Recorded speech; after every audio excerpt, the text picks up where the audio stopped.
What's up, guys? Jumping into a quick discussion here with pulp and paper mills, and our focus today is going to be on screw conveyors. Now, with screw conveyors, one of the biggest things that we're worried about here is abrasion, right? We're moving quite a bit of material here. There's pinch points and different things like that that are really going to abrade that surface. So we're going to talk about how we can mitigate that, as well as how we can fix it should we be entering into a situation where, hey, we didn't start with anything to protect these. It might just be an older technology that was used, and now we do need to protect that. Hey guys, real quick, I do this to help you with your coatings, linings, and composite systems, whether you're working with another manufacturer, distributor, or a supplier. If you think this could help somebody that you know, please do share it with them. That way we can get the message out. Really appreciate it. Now, let's get back to today's topic.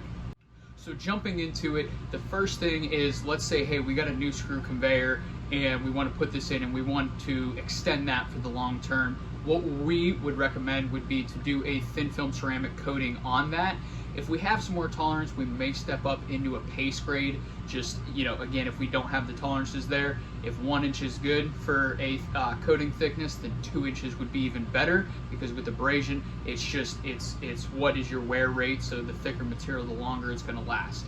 Now, if we go back to the situation where we do have some tighter tolerances, or we just don't want that much material on there, we would recommend a thin film system. Now, this would be somewhere in the 20, 30, or 40 mil range, 20, 30, or 40 thousandths of an inch, and that's something that we can apply on that. Think of it like a paint, but it's got ceramic in it, and that's going to extend the lifespan of that by taking that wear and tear that's put on that screw conveyor. The nice thing with that system is, let's say, hey, that lasted 2 to 3 years, we're back to metal. Cool, now we can just prep and we can recoat. We do it again without having to buy a new piece of equipment. If we switch over to the other side where, hey, let's say that conveyor's already been in and maybe it's held up well for 5 or 6 years, but we want to mitigate any future problems, then what we'll do is we can, one, fix any scoring or pitting that's on that with a paste grade material. So what we like to use is just a higher build ceramic, take our thin film and just make it a thicker system. And what we'll do is we will resurface that whole thing so that it is now smooth. And then depending on what the end user wants to do, if they're saying, hey, we want to put as much material on as we can, we may do another coat with that. Or, hey, we just want to finish it clean but still get the wear resistance out of it, then we will do that thin film ceramic the same way as if it were a brand new system.